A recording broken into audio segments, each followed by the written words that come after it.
شريك في الملك ولم يكن له ولي من الذل وكبره تكبيرا. اللهم صل على محمد وآل محمد.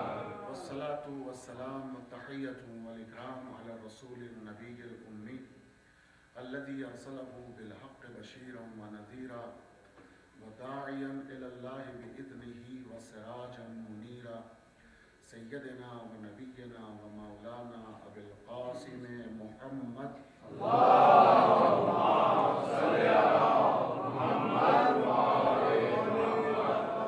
وأهل بيته الطيبين الطاهرين المعصومين الهاديين المهديين الذين أذهب الله عنهم الرجس وطهرهم تطهيرا.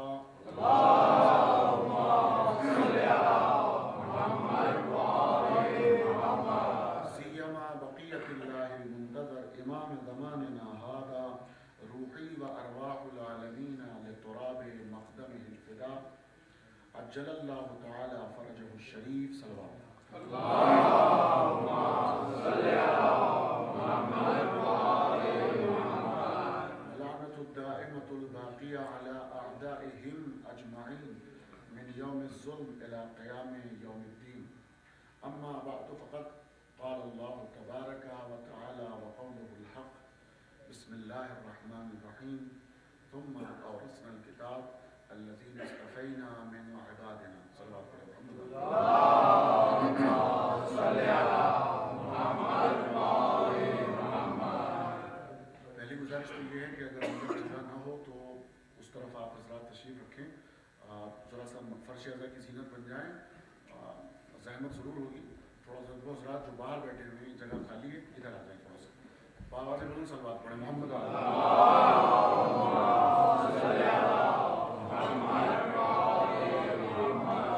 اللہ آپ کو صحت و عافیت دے انشاءاللہ. اور ان حضرات کی سلامتی کے لیے جو حضرات ادھر بیٹھے ہیں اور آ رہے ہیں ان کے لیے ذرا سا صلوات پڑھیں بابا سے بولیں.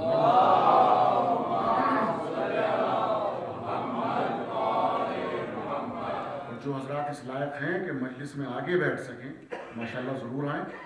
اللہ میں دعا گو ہوں اس مجلس میں کہ پروردگار آپ کو ہمیشہ جوان رکھے اور دیواروں کا سہارا جو ہے وہ ابھی بڑھاپے تک جو ہے باقی رہے، ابھی سے جوانی میں یہ کام نہ کریں. تو انشاءاللہ پروردگار آپ کو صحت و سلامتی عطا فرمائے اور محبت اہل بیت میں ہمیشہ جوان رکھے. آواز بلند صلوات پڑھیں محمد.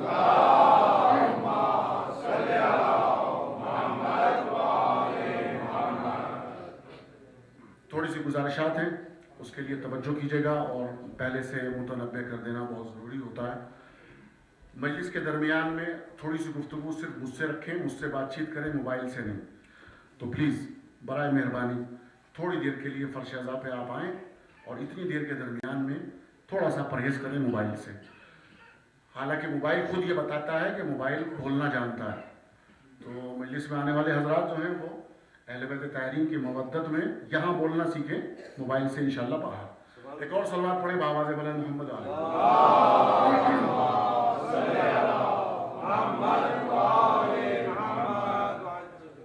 آمادہ ہیں؟ شروع کروں بات. عظمت آل محمد پر ایک اور بلند ترین صلوات پڑھیں.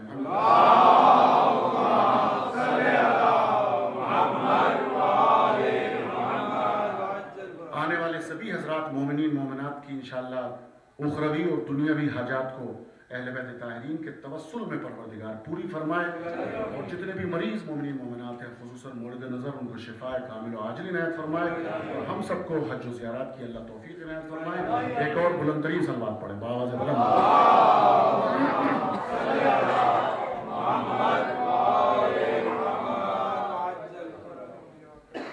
قرآن مجید کا 35واں سورہ سورہ فاطر. اللہ سبحانہ و تعالیٰ یہ ارشاد فرما رہا ہے کہ ہم نے کتاب کا وارث اپنے مصطفیٰ بندوں کو بنایا ہے. آیہ کریمہ خود گویا اس نطق کو انداز کیے ہوئے ہے اور کلام کر رہی ہے کہ جس سے یہ اندازہ ہوتا ہے کہ کتاب اپنے مقام پر اہمیت رکھتی ہے اور صاحب کتاب اور وارث کتاب وہ اپنے مقام پر اہمیت رکھتا ہے۔ اللہ سبحانہ و تعالیٰ جو کتاب کے لیے کہتا ہے کہ یہ کتاب ھدی للمتقین ہے، اور اس کے لیے کہتا ہے ذالک الکتاب لا ریب فیہ، یہ وہ کتاب ہے جس میں کوئی ریب نہیں ہے، کوئی شک نہیں ہے، ھدی للمتقین، اور یہ متقیوں کے لیے ہدایت ہے۔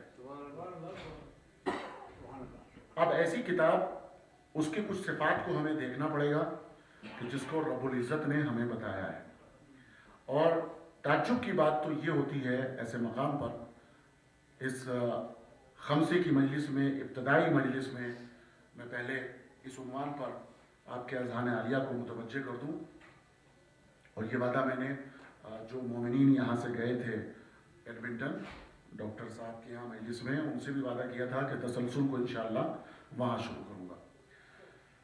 ابھی تک مسلمان خود یہ نہیں سمجھا ہے باعث معذرت کہ قرآن کیا ہے۔ وارث قرآن کی تو بات اپنے مقام پر ہے، ابھی تو یہ بھی نہیں سمجھا ہے جس قرآن کا ادعا کر رہا ہے، دعویٰ کر رہا ہے، چیلنج کر رہا ہے کہ ہم صاحبان قرآن ہیں، ہم قرآن والے ہیں، ابھی خود قرآن کی معرفت نہیں ہوئی ہے۔ اس لیے کہ اگر قرآن کی معرفت ہو جائے، توجہ کیجئے گا، اگر قرآن کی معرفت ہو جائے تو قرآن خود مدح سرائی کر رہا ہے اپنے وارثوں کے لیے۔ اگر قرآن کی معرفت ہو گئی ہوتی تو آج وارثان قرآن سے دوری نہ ہوتی۔ وارثان قرآن سے دوری ہونا علامت ہے کہ قرآن سے دور ہیں ابھی تک۔ قرآن کیا ہے؟ قرآن کی نزاکتیں کیا ہیں؟ قرآن کی عظمت کیا ہے؟ قرآن کی فضیلت کیا ہے؟ قرآن کا مرتبہ کیا ہے؟ قرآن کی صفت کیا ہے؟ قرآن کس پیمانے پر اترا ہے؟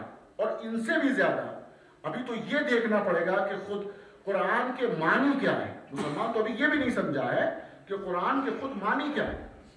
قرآن مادہ اس کا قرت ہے، قرآن کا مادہ حاضر ہیں آپ حضرات، یہی ہے نا انشاءاللہ، سماعت فرما رہے ہیں؟ ہاں تو ذرا سا ہاں ہوں کرتے رہیے تو مجھے پتا چلے کہ آپ سمجھ رہے ہیں۔ ہاں اس لیے کہ مجلس قبرستان میں نہیں ہو رہی ہے نا۔ ہاں قرآن کس سے بنا ہے؟ قرت سے۔ قرت مادہ ہے، قرت کا مطلب ہے پڑھنا، قرت سے بنا ہے قرآن۔ اس میں فاعل بنتا ہے قاری، القاریو، پڑھنے والا۔ اللہ کے جتنے بھی نام مسلمانوں نے محنت کر کے بنائے ہیں، جتنے بھی نام، حالانکہ وہ تو پروردگار اس سے کہیں زیادہ بلند ہے کہ جو مسلمانوں نے محدود کر دیا ہے 99 نام میں کیا کہہ رہا ہوں، وہ اللہ اس سے کہیں زیادہ بلند ہے کہ جو مسلمانوں نے، وہ اللہ جو لامحدود ہے، اس خدا کو مسلمانوں نے مل کر محدود کر دیا ہے 99 نام میں۔ ایسا نہیں ہے کہیں بھی 99 نام اللہ کے نہیں ہیں، مگر مسلمانوں کے جہاں بھی دیکھیں گے کیلنڈر بڑے بڑے لٹکے ہوئے ہوں گے اور 99 نام لگے ہوئے ہیں۔ کوئی وحی آئی تھی آپ کے پاس؟ جبریل آئے تھے آپ کے پاس؟ ملک الموت آئے تھے یہ کیلنڈر لٹکانے کے لیے؟ کس نے کہا ہے آپ سے کہ 99 نام ہے؟ آؤ ذرا فرش عزا پہ آؤ، بیٹھو، ہم بتائیں گے اللہ کے اسما کتنے ہیں۔ خود جوشن کبیر اور جوشن صغیر کو پڑھ لو، دعائے مشنون کو پڑھ لو، ہزارہا اسما اللہ سبحانہ و تعالیٰ کے مل جائیں گے۔ یہاں تک آپ متوجہ ہیں، ماہ مبارک سی تقریر سے بھی اور ایڈمنٹن کی تقریر سے بھی میں نے ملحق کر دیا تاکہ آپ کے اذہان عالیہ متوجہ ہو جائیں۔ تو قرآن بنا ہے قرت سے، بڑی توجہ، قرآن بنا ہے قرت سے۔ قرت کا مطلب ہے پڑھنا، اس میں فاعل بنا قاری، قاری کا مطلب ہے پڑھنے والا۔ اللہ کے جتنے بھی نام لکھے مسلمانوں نے، جتنے بھی فرقے سنی شیعہ حنفی حنبلی بریلوی، ٹھیک ہے، جتنے بھی ہیں، رضی اللہ غیر رضی اللہ جتنے بھی ہیں، سب کے یہاں کہیں بھی قاری نام اللہ کا ابھی تک نہیں ہے۔ اس کا مطلب یہ کہ پڑھنے والا اللہ نہیں ہے خود۔ میں کیا کہہ رہا ہوں؟ توجہ ہے نا؟ اس کا مطلب یہ ہے کہ اللہ تو قاری ہے نہیں۔ اچھا کیا خیال ہے حضور کے بارے میں، خاتم النبیین کے بارے میں؟ اگر ان کو کہیں گے وہ قاری ہے تو ظاہر ہے مذہب مسلمانوں کا وہ پڑھے لکھے تھے نہیں۔ میں کیا کہہ رہا ہوں؟ اللہ قاری ہے نہیں اور رسول کو آپ مانتے نہیں کہ پڑھے لکھے تھے، تو اب ڈھونڈنا پڑے گا کہ قرآن کا مطلب ہے پڑھا ہوا، پڑھا جا چکا، پڑھا جا چکا۔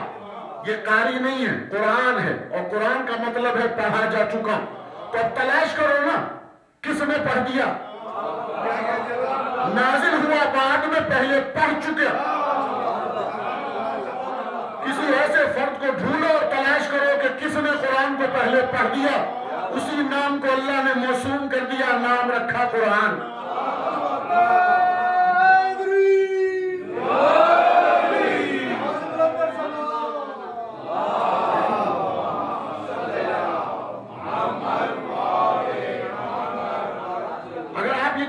دلیل کیا ہے کہ اس کا مطلب ہے پڑھا ہوا؟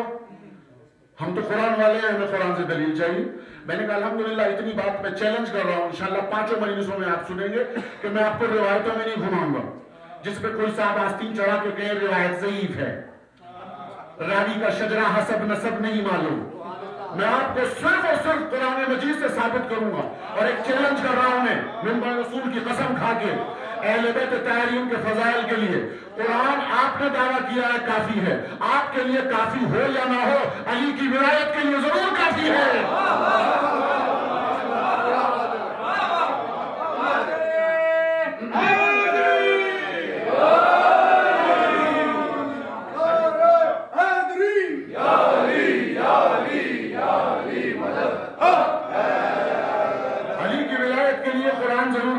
اس لیے کہ ہر گوشے میں فضائل اہل بیت سموئے ہوئے ہیں.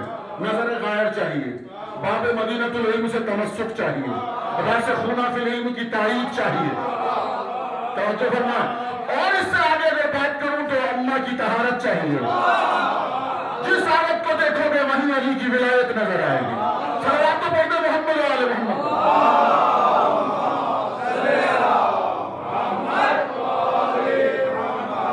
توجہ ہے نا. قرآن کا مطلب پڑھا ہوا یہ آپ نے کہاں سے کہہ دیا؟ آئیے دلیل دیتا ہوں. بسم اللہ الرحمن الرحیم.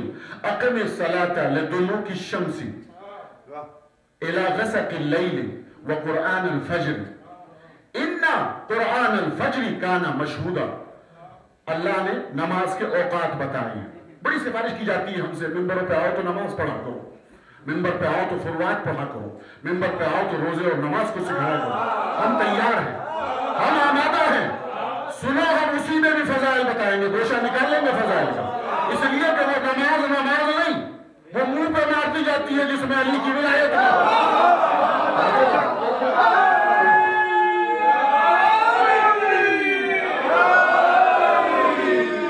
نماز کی قسمیں 3. توجہ کریں، جملہ حوالے کر رہا ہوں اس لیے قرآن کے معنی بیان کروں گا آپ سے، متوجہ رہیے گا. نماز کی کتنی قسمیں؟ 3. یا 2 رکھتی ہے، یا 6 رکھتی ہے، یا 4 رکھتی ہے.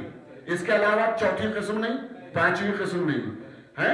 1 رکھتی نماز واجب نہیں ہے جی، 1 رکھتی واجب نہیں ہے، 5 رکھتی واجب نہیں ہے، یا 2 رکھتی ہے، یا 6 رکھتی ہے، یا 4 رکھتی ہے. اچھا، جب مومن نماز پڑھ لیتا ہے، نماز جاتی کہاں ہے؟ ملا صاحب لے جاتے ہیں، کوئی حافظ صاحب لپیٹ کے لے جاتے ہیں، یا مسجد کا امام لے کے جاتا ہے اپنے گھر سنبھال کے رکھتا ہے کوئی چوری نہ کر لے. کہاں جاتی ہے نماز؟ تو سب نے بتایا، اپنی اپنی کتابوں سے اپنے اپنے ملاؤں سے پوچھ کر بتایا کہ نماز پرواز کرتی ہے. میں نے کہا کیسے پرواز کرتی ہے؟ کون لے جاتا؟ کہتے فرشتے لے جاتے. توجہ کیجئے، فرشتے لے جاتے. میں نے کہا فرشتے کہاں لے جاتے، کیسے لے جاتے؟ کہا فرشتے پروں پر لے جاتے. دلیل؟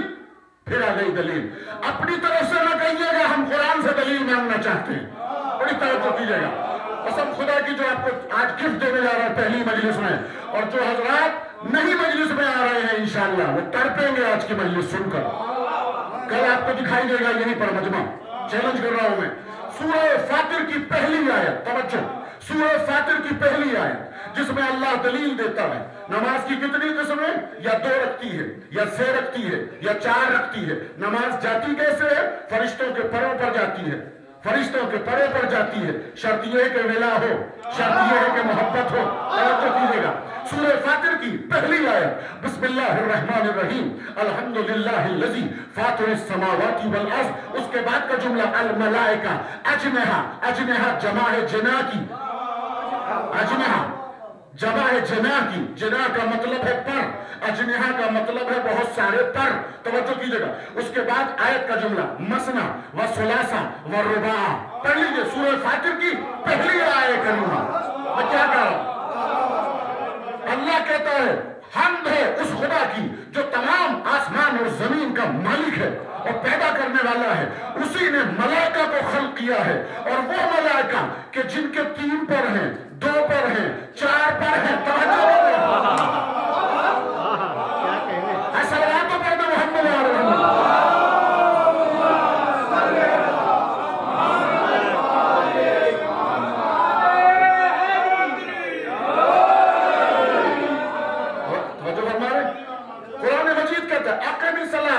اوقات بتا رہا ہے، ٹھیک ہے؟ کاش مسلمان اپنی اوقات کو پہچان لے۔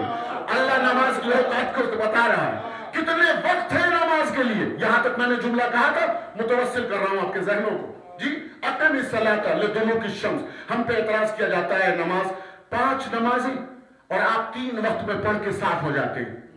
میں نے کہا بھائی آپ کو کیا تکلیف ہے، یہ بتائیے، نماز 5 ہے، ہم 3 وقت میں پڑھ کے چلے جاتے ہیں، آپ کو تکلیف کیا ہے؟ کہتے ہیں ملا کے کیوں پڑھتے ہیں؟ بھائی ملانے کے قائل ہیں، ملانے کے قائل ہیں، پڑھتے ہیں۔ کہتے کوئی دلیل؟ میں نے کہا پھر اگر دلیل دوں تو مان لیجئے گا، مذہب چینج کر دیجئے، آئیے میدان میں دلیل دیتا ہوں، پھر قرآن پڑھتا ہوں۔ اقم الصلاۃ، توجہ چیلنج کر رہا ہوں، اقم الصلاۃ لدلوک الشمس، اللہ نے 3 وقت بتائے، یاد ہے نا؟ یہاں پر اللہ نے 3 وقت بتائے، نماز کے 3 وقت، چوتھا وقت پورے قرآن میں نہیں ہے۔ اقم الصلاۃ لدلوک الشمس، دلوک کا مطلب کیا ہے؟ دلوک کا مطلب ہے جب سورج کمال کی منزل پر پہنچ جائے اور کمال پر پہنچنے کے بعد ڈھلنے لگے، اسے کہتے ہیں دلوک۔ الی غسق اللیل، غسق کسے کہتے ہیں؟ جب رات چھا جائے، جب پردہ ہو جائے، جب اندھیرا آ جائے، جب تاریخ آ جائے، توجہ کریں گے۔ غسق 2 وقت ہوئے نا، 2 وقت، اس کے بعد ہے وہ قرآن الفجر، فجر کی پڑھی جانے والی نماز، ان قرآن الفجر کان مشہودا، اس لیے کہ صبح کی پڑھی جانے والی نماز ڈبل فرشتے گواہی دیتے ہیں، ایک رات کے فرشتے مہر ثبت کرتے ہیں، ایک دن کے فرشتے مہر ثبت کرتے ہیں۔ توجہ ہے، کتنے وقت ہوئے قرآن میں؟ 3 وقت ہوئے۔ ہم کتنے وقت میں پڑھتے ہیں؟ 3 وقت میں۔ پتہ چل رہا ہے نا قرآن کے اوپر عمل کون کر رہا ہے؟ دیکھیے یہ مت کہیے گا حرام نہیں ہے 5 وقت میں پڑھ لیں، حرام نہیں ہے، لیکن میں ثابت کر رہا ہوں کہ ہم 3 وقت میں 5 وقت کی نماز پڑھتے ہیں۔ اللہ نے اوقات جو بتائے ہیں قرآن میں وہ 3 بتائے ہیں، یا دلوک بتایا ہے، یا غسق بتایا ہے، یا قرآن الفجر بتایا ہے، 3 بتائے۔ اور سب سے بڑی دلیل تو میں یہ دینا چاہتا ہوں دنیا کے سارے مسلمانوں کو، دیکھیے نماز اپنے گھر میں پڑھنا اور ہے، مسجد میں آ کے پڑھنا اور ہے، شہر کی جامع مسجد میں آ کے پڑھنا اور افضل ہے، مدینے میں جا کے پڑھنا اور افضل ہے، خود اللہ تعالیٰ کے گھر میں جا کے پڑھنا اور افضل ہے۔ تو جتنی جگہ بدلتی جائے گی نماز کی فضیلت بڑھتی جائے گی۔ اب میں سارے مسلمانوں سے پوچھتا ہوں، جتنے بھی فرقے ہیں سارے جب اللہ کے گھر میں پہنچ جاتے ہیں تو آپ نماز کیسے پڑھتے ہیں بھائی؟ اب جاگ نہیں رہے، میری آواز ساتھ نہیں دے رہی مگر آپ تو کم سے کم موجود ہے نا۔ میں آپ سے پوچھنا چاہتا ہوں کہ آپ جو نماز پڑھتے ہیں جب اللہ کے گھر جاتے ہیں تو ظہر اور عصر کو ملا کے پڑھ لیتے ہیں، مغرب اور عشاء کو ملا کے پڑھتے ہیں۔ اب یہ کون سی بات ہو گئی؟ جب آپ اللہ کے گھر میں جاتے ہیں تو ہماری جیسی پڑھتے ہیں، اپنے گھر میں آتے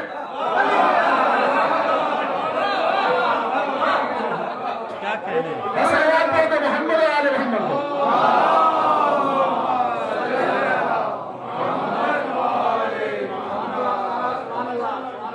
محمد وآل محمد بلندر صلوات۔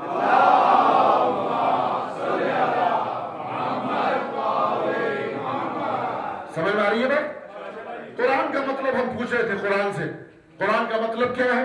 اسی آیت میں ان قرآن الفجر کان مشہودا، صبح کی پڑھی گئی نماز، قرآن کا مطلب پڑھا ہوا، توجہ کریں، قرآن الفجر کان مشہودا۔ ہم قرآن کے معنی تلاش کر رہے تھے، خود قرآن میں معنی کیا ہے، چونکہ ہم سے دلیل مانگی کہ قرآن کا مطلب پڑھا ہوا یہ کہاں ہے، تو اس میں ہے ان قرآن الفجر کان مشہودا، ٹھیک ہے؟ اچھا پڑھا ہوا، اس کا مطلب تلاش کرنا پڑے گا کہ نازل ہونے سے پہلے کس نے پڑھ دیا؟ قرآن کو کیا کہا ہے اللہ نے؟ کہتے دلیل کیا ہے؟ 55واں سورہ قرآن مجید کا سورہ الرحمن، اس میں ہم پڑھتے بسم اللہ الرحمن الرحیم، الرحمن علم القرآن خلق الانسان علمہ البیان۔ وہ رحمان ہے جس نے قرآن کی تعلیم پہلے دی، خلق الانسان، وہ رحمان ہے جس نے قرآن کی تعلیم پہلے دی، خلق الانسان، انسان کو بعد میں پیدا کیا، اور پیدا ہوتے ہی علمہ البیان۔ دیکھیے قرآن کی آیتیں تفسیر کرتی ہیں خود بخود۔ اگر آپ مطالب کو قرآن میں ڈھونڈنا چاہیں، شرط یہ ہے کہ اہل بیت کی ولا ہو۔ آیتوں سے ملا کر نتیجہ نکلتا ہے۔ توجہ، علم القرآن وہ رحمان ہے جس نے پہلے قرآن کی تعلیم دی۔ خلق الانسان، پھر اس نے الانسان کو پیدا کیا، پیدا کرتے ہی علمہ البیان، پیدا ہوتے ہی قوت بیان دی۔ اب بھی کچھ پڑھنے کی ضرورت ہے، اب بھی سمجھنا ہوگا کون ہے، کیسے ہے۔ تو آئیے 13 رجب المرجب کو آئے، خانہ کعبہ میں پہنچے، فاطمہ بنت اسد کا جانا، اور پھر جانا بھی عام دروازے سے نہیں، جا سکتی نہیں، دروازہ تو کھلا ہوا تھا۔ آج تک مسلمانوں میں اختلاف ہے، دروازہ بند تھا، چابی کسی اور کے گھر تھی، یا کھلا ہوا تھا یا نہیں تھا، ہمیں اختلاف سے کام نہیں، ہم تو اتحاد والے ہیں، ٹھیک ہے۔ دروازہ تھا کہ نہیں تھا؟ دروازہ تھا، ٹھیک ہے، دروازہ تھا نا، عام دروازہ تھا۔ لیکن فاطمہ بنت اسد نے آواز دی کہ میں اس دروازے سے نہیں جاؤں گی جس میں سب جاتے ہیں۔ میں کیا کہہ رہا ہوں؟ میں اس دروازے سے نہیں جاؤں گی جس میں سب جاتے۔ میں نے کہا بی بی کہنا کیا چاہتی ہوں؟ کہ اس میں تو عتبہ بھی جاتا ہے، اس سے تو خالد بھی جاتا ہے، اس سے تو یہ منافق بھی جاتے ہیں، مجھے اس دروازے سے نہیں جانا ہے، یہ عام لوگوں کا راستہ ہے، مجھے اس دروازے سے جانا ہے تاکہ دنیا کو بتا دوں عوام کا راستہ اور ہوتا ہے، امام کا راستہ۔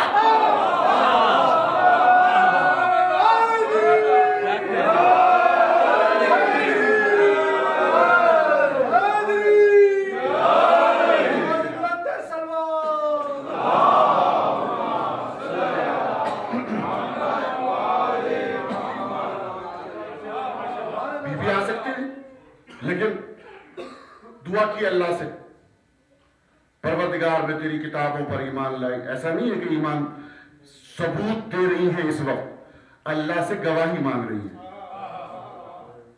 انبیاء کا نام لیا، مرسلین کا نام لیا، ملائکہ کا نام لیا، سب کے اسماء لیے۔ اچھا، اس کے بعد جو واسطہ دیا ہے بی بی نے وہ کمال ہے۔ بی بی جو واسطہ دے رہی ہیں، اللہم بحق ھذا المولود، بڑی توجہ، یہ جملہ قسم خدا کی پوری مجلس کی جان ہے، سارا بیان بھول جائیں مگر یہ نہ بھولیے گا۔ جملہ سنیے، بی بی کیا فرماتی ہے؟ اللہم انی اسألک بحق ھذا المولود۔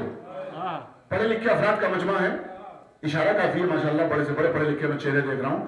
صرف اتنا بتا دیں، دیکھیے جو بچہ پیٹ میں ہوتا ہے ماں کے شکم میں، اسے مولود نہیں کہتے، جنین کہتے ہیں۔ بھائی جن تو سمجھتے ہیں نا، جن، جنون، بہت سے ہیں جنون والے تو سمجھتے ہوں گے، موسم کے اعتبار سے جنون سوار ہوتے ہیں بہت سو، ہاں رسول اللہ تو بڑے بڑا ہے محمد علی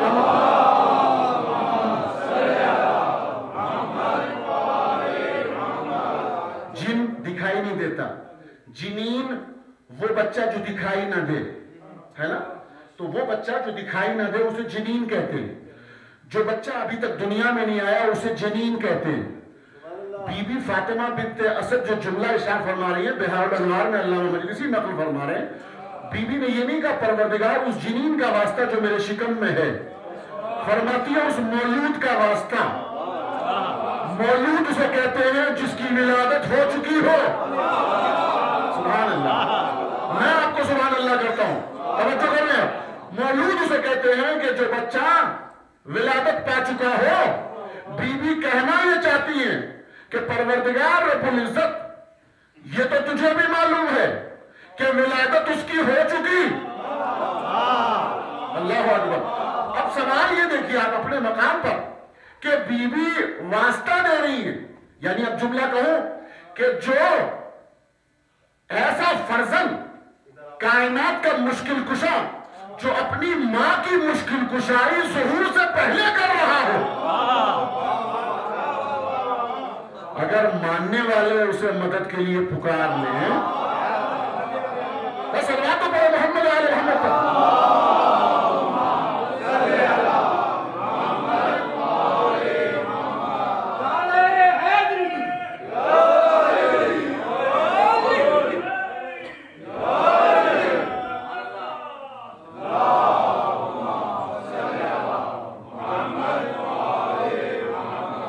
بیوی نے ٹھیک ہے ولادت ہو گئی، ظہور ہو گیا، نزول ہو گیا، برابر 13 14 15 جناب ابو طالب سرکار ابو الایمان تشریف نہیں لاتے، آتے ہیں تو نبی آتے ہیں، آغوش میں بھائی کو لیتے ہیں، بھائی بھائی کی گود میں آیا، نور سے نور کا اتصال ہوا، آغوش رسالت میں ولایت آ گئی، اور اب وہ ماں جو اظہار کر رہی تھی کہ بچہ آنکھیں نہیں کھولتا، بالکل اسی طریقے سے پیغمبر نے عمل انجام دیا جس طرح ایک مومن قرآن کی برگردانی کرتا ہے۔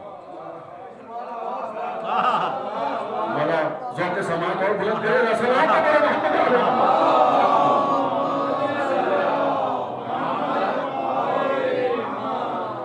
آغوش میں لے لیا، اب اس کے بعد رسم دنیا، تم آئے ہو سفر سے، کیا لائے ہو میرے لیے؟ ہوتا ہے نا سفر سے جو بھی آتا ہے، جتنے بھی رشتہ دار ہوتے ہیں سب کی ایک تمنا ہوتی ہے، میں کیا لائے ہو میں سفر سے ہیں؟ بھائی نے بھائی کا چہرے کو دیکھا، نگاہوں میں سودا ہوا، اور اس کے بعد گفتگو شروع ہوئی، سرکار توریت سناؤ، زبور سناؤ، انجیل سناؤ، اور یہ کہہ کر سنانا شروع کر دیا۔ اچھا مجھے یہ بتائیے چوتھے نمبر پر بھی کچھ سنایا، کیا سنایا؟ قرآن، اور قرآن ابھی آیا نہیں، آپ نے کیسے کہہ دیا کہ قرآن تو بھی آیا نہیں ہے نا؟ اس لیے کہ قرآن ہم اس لیے نہیں کہہ سکتے جب تک کہ رسول نہ بتائیں۔ اب یہاں مسلمان اکثر ہم پہ اعتراض کرتے ہیں کہ لیکن یہی تو آپ کے اندر سب سے بڑی کمی ہے، سب سے بڑا عیب یہ ہے کہ آپ علی کو بڑھا دیتے ہیں۔ میں نے کہا مثلاً کہنے لگا آپ یہی دیکھ لیں، جب حضور کی زندگی پر آپ پڑھتے ہیں، بیان دیتے ہیں، تو آپ کہیں نہیں بیان کرتے کہ حضور نے پیدا ہوتے ہی قرآن کی تلاوت کی ہو۔ میں کیا کہہ رہا ہوں؟ لیکن جب آپ علی کی ولادت کے لیے پڑھتے ہیں تو آپ کہتے ہیں کہ حضور نے جو ہے آغوش رسالت میں علی نے قرآن کی تلاوت کی۔ یہ آپ تھوڑا سا سوچا کریں آپ کیا کہہ رہے ہیں بولنے سے پہلے، تقریر کرنے سے پہلے۔ میں نے کہا دیکھیے پہلی بات تو یہ ہے کہ آپ کو رشتے کا خیال رکھنا چاہیے۔ آغوش میں کس کی ہے؟ حضور کی۔ حضور کون ہے؟ استاد ہیں۔ اگر کوئی بھی فضیلت شاگرد کی ہو رہی ہے، بیان ہو رہی ہے، اس کا مطلب استاد کی فضیلت بیان ہو رہی ہے۔ پہلی چیز تو یہ ہے، اور دوسری بات یہ ہے کہ یہ اپنے اپنے نصیب کی بات ہے۔ اس لیے کہ جب حضور آئے تھے تو سننے والا کون تھا؟ تصدیق کون کرتا کہ قرآن ہے؟ صلوات پڑھتے محمد علیہ محمد۔ اب تصدیق ہے سب سے بڑی چیز، اس لیے کہ آپ پڑھتے ہیں سورہ آل عمران میں کہ جب میں سب سے آخر میں بھیجوں گا مصدقن، اوتھینٹک رسول جو ہوگا بعد میں وہ تصدیق کرے گا۔ سارے انبیاء سے کہا ہے، بڑی لمبی چوڑی آیت ہے، آیہ میثاق جسے کہتے ہیں، ٹھیک ہے نا؟ سب سے آخر میں جسے بھیجوں گا میں، لَتُؤْمِنُنَّ بِهِ وَلَتَنْصُرُنَّ، تم اس پر ایمان لانا ضرور، اس کی تم نصرت کرنا۔ اس نبی کا کام کیا ہوگا؟ یہ تصدیق کرے گا۔ تو خاتم النبیین کا کام ہے تصدیق کرنا۔ اب آپ نے تصدیق کی، علی نے توریت سنائی، آپ نے فرمایا توریت کو تم نے صاحب توریت سے بہتر، زبور کو تم نے صاحب زبور سے بہتر، انجیل کو تم نے صاحب انجیل سے بہتر پڑھا، اور یا علی قرآن تم نے ایسے تلاوت کیا جیسے میں پڑھتا ہوں۔ علم القرآن، 13 سال ہے ابھی قرآن کے نازل ہونے میں، 13 سال پہلے علی نے قرآن کی تلاوت کی، اور اس سے پہلے تینوں کتابوں کی تلاوت کی۔ سوال، خالی قرآن کی تلاوت کر دی ہوتی؟ یہ تینوں کتابیں تو موجود تھیں، کیوں تلاوت کی؟ علی نے چیلنج کیا، تمہارے گھروں میں کتابیں پہلی کرو، جو میں پڑھ رہا ہوں گھروں میں کتابیں لفظ سے لفظ کو ملاؤ، تصدیق کرو، باقاعدہ پہچانو ہیں، اور اس کے بعد اب اس قرآن کی میں تلاوت کر رہا ہوں جو 13 سال کے بعد نازل ہوگا۔